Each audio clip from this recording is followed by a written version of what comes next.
High আমার প্রিয় ছাত্রছাত্রী, এখন আলোচনা করতে চলেছি ফার্স্ট সেমিস্টার স্টুডেন্টদের জন্য, অর্থাৎ তোমাদের যে ভারতের সাংবিধানিক মূল্যবোধ এবং মৌলিক কর্তব্য, constitution values and fundamental duties of India.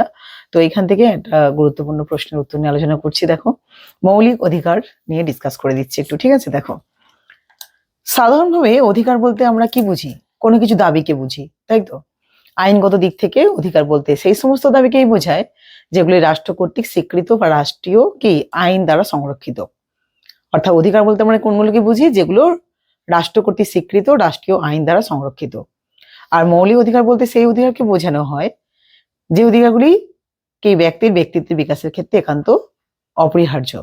অর্থাৎ যে অধিকারগুলি ছাড়া কি ব্যক্তির ব্যক্তিত্ব বিকাশ সম্ভব নয়, সেই সমস্ত অধিকারকেই মৌলিক অধিকার হিসেবে আমরা বলতে পারি বা গণ্য করতে পারি। এ কে গোপালন বনাম মাদ্রাজ রাজ্য মামলায় 1950 খ্রিস্টাব্দে রায় প্রসঙ্গে বিচারপতি পাতঞ্জলি শাস্ত্রী ওই মতকে ব্যক্ত করেছিলেন যে, কি করেছিলেন না, ভারতীয় সংবিধানের তৃতীয় অংশে, কি বললাম, ভারতীয় সংবিধানের তৃতীয় অংশে লিপিবদ্ধ অধিকারগুলি হলো মৌলিক। ভারতীয় সংবিধানের তৃতীয় অংশে লিপিবদ্ধ মৌলিক অধিকারগুলি মানে কি, যে হলো মৌলিক, ঠিক আছে? তিনি আরো বলেছেন যে মৌলিক অধিকার শাসন ও আইন বিভাগকে কর্তৃত্বের বাইরে রাখে। চরম সার্বভৌমত্বের অধিকার হিসেবে জনগণ এই অধিকারগুলিকে নিজেদের হাতে রাখে, সেই কারণে এই অধিকারগুলি মৌলিক অধিকার। মৌলিক অধিকারগুলি রাষ্ট্রীয় কার্যকলাপের ওপর বাধা নিষেধ আরোপ করতে পারে। সেই কারণে তোমার ডক্টর বি.আর. আম্বেদকর মৌলিক অধিকারের অংশটিকে সবচেয়ে কি করেছেন না, সমালোচিত অংশ বলে উল্লেখ করেছেন।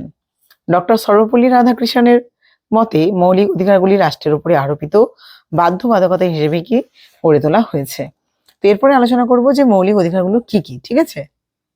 দেখো না, ভারতের সংবিধানের সংরক্ষিত মৌলিক অধিকার সমূহ আলোচনা করো। দেখো, ভারতের সংবিধানের বিশারদগণ ভারতীয় নাগরিকদের ব্যক্তিত্বের বিকাশের লক্ষ্যে কি করেছেন না, সংবিধানের তৃতীয় অংশে 12 থেকে 35 নম্বর ধারায় মৌলিক অধিকারগুলিকে লিপিবদ্ধ করেছেন। তবে মূল সংবিধানে 7টি মৌলিক অধিকারের উল্লেখ থাকলেও বর্তমানে কিন্তু ভারতের সংবিধানে মৌলিক অধিকারের সংখ্যা কটা? 6টি।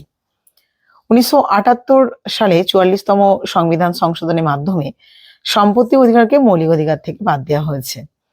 উল্লেখ্য, সম্পত্তি অধিকারটিকে বর্তমানে সাধারণ আইনগত অধিকার হিসেবে সংবিধানে 300 ক নম্বর ধারায় সংযোজিত হয়েছে। এক্ষেত্রে উল্লেখ করা যায় যে ভারতীয় সংবিধানের তৃতীয় অধ্যায় 12 থেকে 35 নম্বর ধারায় মৌলিক অধিকারগুলিকে লিপিবদ্ধ করা হলেও মূল অধিকারগুলি মূলত 14 থেকে 35 নম্বর ধারায় উল্লেখিত হয়েছে। কত? 14 থেকে কত না 35 নম্বর ধারায়। 12 নম্বর ধারায় রাষ্ট্রের সংখ্যা লিপিবদ্ধ করা হয়েছে।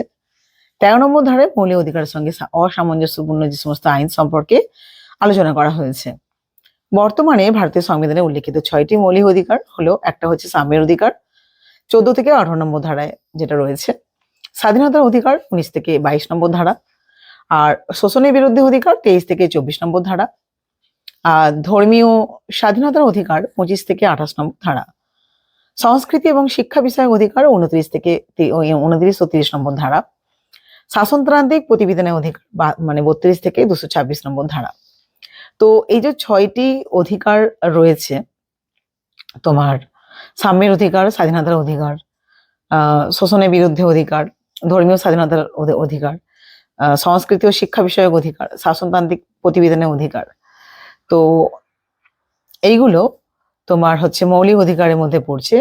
তো তোমাদের এমনি আলাদা করেও কিন্তু এগুলো করে যেতে হবে, অর্থাৎ সাম্যের অধিকারটা আলাদা করে করতে হবে, স্বাধীনতার অধিকারটা আলাদা করে করে যেতে হবে, অর্থাৎ সংবিধানে এত থেকে এত নম্বর, আমি কিছু কিছু আলোচনা করেও দিয়েছি, তো দেখবে।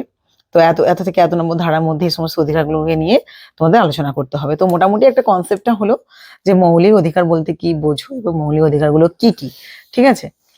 তো ভালো করে যেটা বললাম সেটা মাথায় রাখবে, তাহলে এখান থেকে শর্ট টাইপের কোশ্চেনও তোমরা কিন্তু মানে রেডি করে নিতে পারবে।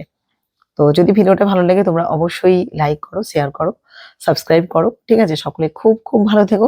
আজকের মতন টাটা, বাই।